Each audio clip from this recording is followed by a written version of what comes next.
Wifi router SIM activation ఏ విధంగా చేయాలనేది మనం నేర్చుకుందాం. ముందుగా మనకి ఇచ్చిన వైఫై రూటర్ బాక్స్ని అన్బాక్స్ చేసుకుంటే ఇంట్లో కాంపోనెంట్స్ ఈ విధంగా ఉంటాయండి. ఇవన్నీ పక్కన పెట్టుకుందాం.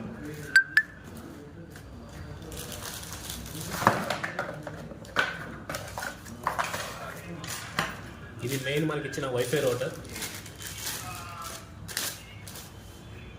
ఈ వైఫై రూటర్లో ఇక్కడ మనకి చూస్తే మనకి కొన్ని పేర్లు కనిపిస్తాయి. సెల్యులర్ అనేవి, నెక్స్ట్ వైఫై అనేవి. ఈ వైఫై అనేవి రెండు వేరువేరుగా సిగ్నల్స్ రిసీవర్స్, ఇవి సెల్యులర్స్ అనేవి వేరువేరు సిగ్నల్ రిసీవర్స్. మనకి వీటిల్లో ఇవి వైఫై రిసీవర్స్ అండి. వీటిని ఈ వైఫై అనే చోట వైఫై బాక్స్ దగ్గర మనం కనెక్ట్ చేయాలి. ఈ విధంగా కనెక్ట్ చేయాలి.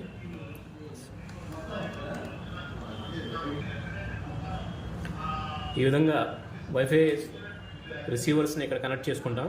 తర్వాత మనకి ఇచ్చిన కాంపోనెంట్స్లో సెల్యులర్ సిగ్నల్స్ రిసీవ్ చేసేవి ఈ విధంగా ఉంటాయి. వీటిని ఈ రెండు నోట్స్ దగ్గర మనం కనెక్ట్ చేయాల్సి ఉంటుంది. ఇవి రెండు సెల్యులర్ సిగ్నల్స్. వీటిని మనం ఈ రెండు నోట్స్ కనెక్ట్ చేసాం. మనం అబ్జర్వ్ చేస్తే ఈ సెల్యులర్ నోట్స్ కూడా మళ్ళీ మినీ నోట్స్ ఉన్నాయి. దానికి ఈ యాంటెనా ఫిక్స్ చేయాలి.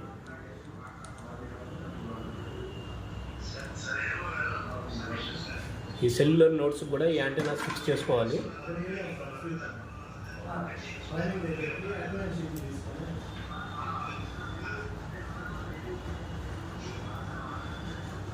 ఇక్కడికి మనకి ఫిజికల్ ఫిట్టింగ్ అనేది కంప్లీట్ అయింది వైఫై రూటర్కి. ఇప్పుడు నెక్స్ట్ సిమ్ ఎట్లా ఇన్సర్ట్ చేయాలనేది చూద్దాం.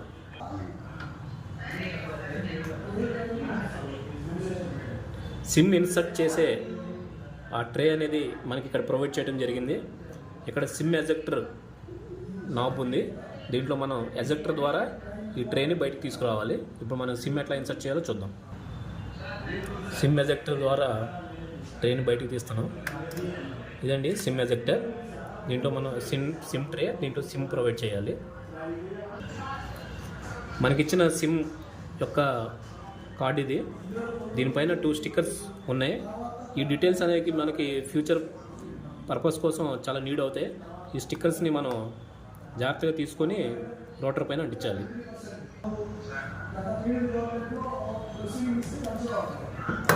ఈ స్టిక్కర్ని జాగ్రత్తగా మనకిచ్చిన రోటర్కి పై భాగంలో అంటించుకోవాలి. తర్వాత సిమ్ కార్డ్ని మనం ఓపెన్ చేద్దాం.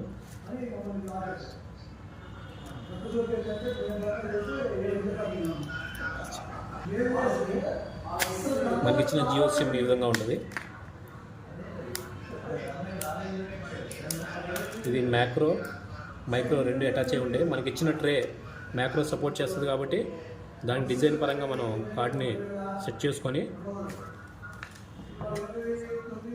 సిమ్ ట్రేలో మనం దీన్ని రివర్స్గా పెట్టే విధానం కూడా జాగ్రత్తగా చూడండి.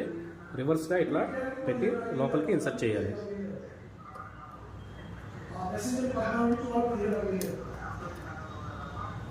ఇప్పుడు సక్సెస్ఫుల్గా మనం సిమ్ని వైఫై రూటర్లోకి ఇన్సర్ట్ చేయడం జరిగింది. నెక్స్ట్ చూస్తే దీనికి పవర్ సప్లై ఇవ్వడం కోసం మనకి అడాప్టర్ని ప్రొవైడ్ చేయడం జరిగింది. 3 volts DC పవర్ సప్లై.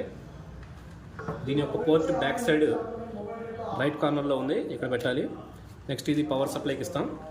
అది ఈ పోర్ట్స్ చూస్తే మనకి ఇంటర్నెట్ని అవుట్పుట్ ఇచ్చే పోర్ట్స్ ఉన్నాయి. ల్యాన్ అని చెప్పి రాసి ఉన్న చోట మీకు చూస్తే బాక్స్లో ఒక చిన్న ఎథర్నెట్ కేబుల్ ఇవ్వడం జరిగింది. ఇది మన డివైస్కి డిస్టెన్స్కి సరిపోదు కాబట్టి మన ఆఫీస్ నుంచి ఈ వైర్ని ఇవ్వడం జరిగింది.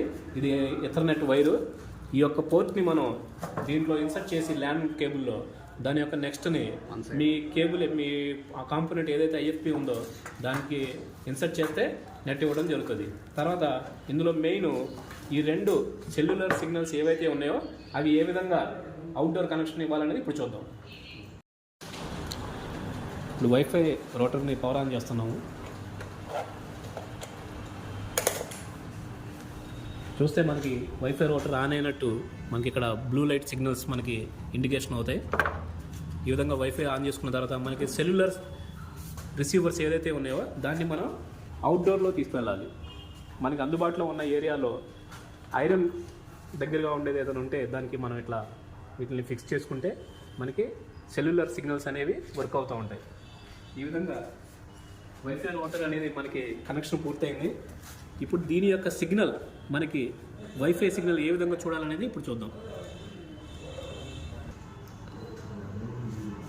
ఇప్పుడు మన మొబైల్ ఆన్ చేసి వైఫై అవైలబుల్ సిగ్నల్స్ చూసుకుంటే దాంట్లో మనకి మన రౌటర్ యొక్క సిగ్నల్ కనిపిస్తుంది. దాని యొక్క నేమ్ వచ్చి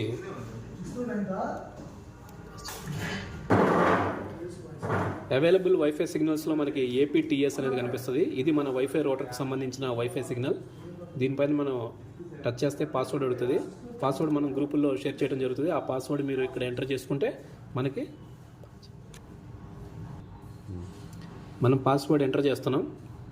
జాగ్రత్త చూడండి. పాస్వర్డ్ ఎంటర్ చేసిన తర్వాత కనెక్ట్ చేయాలి. APTS అనేది వైఫై కనెక్ట్ అయింది. ఇప్పుడు మనం మన సిస్టంలో నెట్ యూజ్ చేసుకోవచ్చు.